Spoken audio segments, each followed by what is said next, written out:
హాయిగా అయితే వెల్కమ్ చూడంతో ఈ కోడి అయితే ఒక పందెం అయితే కొట్టిందనమాట. కానీ చాలా దెబ్బలు తగిలినాయి ఈ పుంజుకి. చూడండి ఎలా వెళ్ళిపోతుంది ఇది.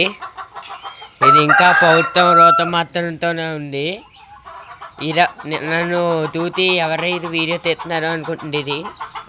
చూడండి చాలా బలమైన పుంజు ఇది. ఒక పందెం అయితే ఇది నెక్కిందనమాట నిన్న జరిగే సంక్రాంతిలో.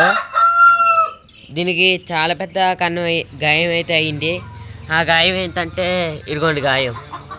కాళ్ళకైతే గాయం తగిలింది. ఆ గాయం నేను మండు రాత ఇదిగోండి ఎలా చూస్తున్నా. ఇది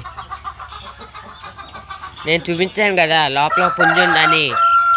ఈ పుంజే అది లోపల ఉన్నది. అయితే ఇదైతే ఒక పందెం కొట్టిందన్నా కదా. ఇదైతే కోడిని ప్రాణాలతో వదిలింది. నేనైతే ఈ కోడి ఒక పందెం కొట్టిందన్నా కదా, అది చూపిస్తాను నేను. ఇదిగో దాని లోపల ఇంకో కోడి కనిపిస్తుంది కదా, అదే ఆ పందెం కొట్టిన కోడి అనమాట. వీడియో నచ్చితే లైక్ చేయండి.